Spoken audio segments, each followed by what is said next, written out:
Schumann's background was middle-class, provincial, unremarkable. The seeds of his development into a great romantic composer, as well as his later crises, emotional and professional, can be traced in the history preserved in the Robert Schumann House, a beautifully maintained museum reconstructed on the site of the original family home in the town of Zwickau in Saxony. He was born on the 8th of June, 1810, the youngest of 5 children. There were 3 older brothers and a sister, Emilia, 14 years older than Robert, who suffered from a severe nervous illness.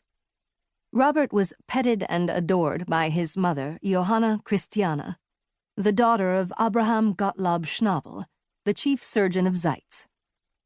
Johanna was prone to melancholia and regularly took cures at the famous Bohemian spa of Karlsbad, now Karlovy Vary, 55 miles south of Zwickau.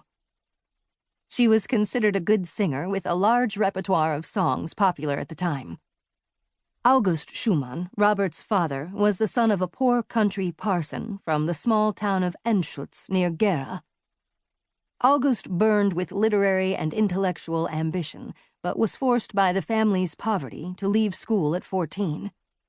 He longed to study at the University of Leipzig, and managed a few months there as an auditor. His early life was a series of frustrations and compromises. He was apprenticed to a local merchant and later worked as a clerk for a bookseller. He set up his own business to convince Johanna's father, with whom he lodged, that he would be able to support a wife.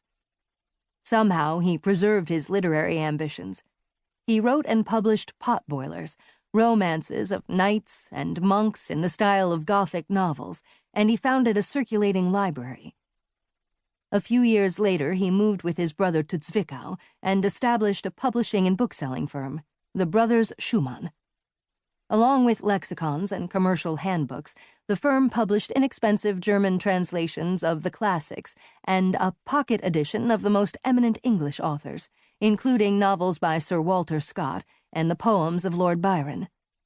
August himself translated Byron's comic verse tale Beppo and Childe Harold's Pilgrimage, Byron's semi-autobiographical verse romance. August Schumann had a special relationship with his gifted son. He encouraged Robert's literary and musical talents and was determined to ensure that his son would not have to repeat his own history of frustrated ambition. The boy was always a scribbler, writing poetry, stories, and plays, improvising at the piano, composing ambitious musical scores from an early age.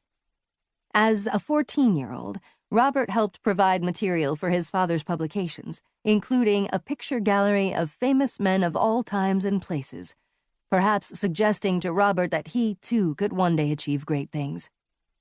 August had political as well as literary enthusiasms.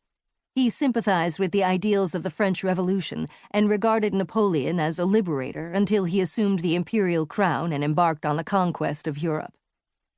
His father's liberal tastes influenced Robert's lifelong passion for Byron and his sympathy with the revolutions that swept Europe in 1830 and 1848 to 1849. August was also a loving and indulgent father. In a letter to his 14-year-old son, he writes that he is pleased to learn from Robert's older brother, Edward, that the boy is doing well in his studies. He hopes that he will continue to practice on the fine Streicher piano which his father has recently purchased for him. He appreciates Robert's concern about his sister, Amelia, whose condition is not improving under the latest treatment. He proposes that Robert might consider visiting his father in Karlsbad rather than traveling to Dresden with his teacher, the Zwickau organist Gottfried Kunsch. He ends with fatherly advice. Now, Robert, dear, live properly, remain cheerful, take care of your health, and either travel with Kunsch to Dresden or come here. In the second case, I shall await you with heartfelt longing. On an earlier visit to Karlsbad with his mother, Robert heard the great pianist Ignaz Moscheles perform, an inspiration to the youngster who treasured the program long into his later life. Emilia died in 1825, aged 28, officially from a nervous attack, according to later accounts, by drowning herself or throwing herself from a window, in an access of quiet madness. A year after Amelia's death, August Schumann died suddenly, probably suffering a heart attack, though his death was also attributed to a long-standing severe nervous illness. He left his wife, 3 grown sons who inherited the publishing business, and young Robert, who at 16 was put under the care of a guardian, Johann Gottlob Rudel. His father's will provided a yearly annuity on condition that Robert pursue a 3-year course of university study, his father's unfulfilled ambition.